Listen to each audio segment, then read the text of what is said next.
Welcome to Not Milk Never Milk. Subscribe if you're lactose intolerant. In this video, I will show how to remove Chrysler 300 Grille, updated. Start by parking on level ground, opening the hood, and gathering a screwdriver, socket set, and plastic trim tool. Inspect fasteners and note their locations before loosening anything. Work methodically from top to bottom, removing screws, clips, and retaining bolts.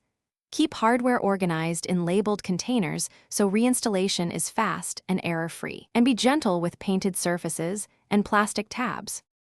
Now focus on the fasteners and clips that hold the grille in place, working from the top down. Use the correct bit for screws so you don't strip heads, and pry clips gently with a trim tool to preserve tabs. When unbolting lower hardware, support the grille to prevent it from sagging. Place each type of fastener in a labeled area so you know where everything goes when you put the grille back on. On another note, if you're finding this helpful, please subscribe and like to support more car tutorials. Quick recommendation: grab those leak-proof meal prep containers to sort screws, clips, and bolts so nothing rolls away during the job. They're sturdy, stackable, and perfect for workshop organization.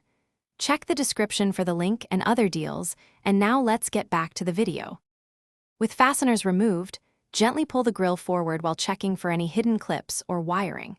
If you find a wiring harness for sensors or emblem lights, disconnect it carefully and tuck connectors away safely. Inspect mounting points and plastic tabs for signs of damage, and replace any broken clips before reinstalling. Keeping the grille supported as you disconnect wiring prevents scratches and helps maintain proper alignment for a smooth reinstallation. Thanks for watching. If this was helpful, leave a like and consider subscribing. See you next time.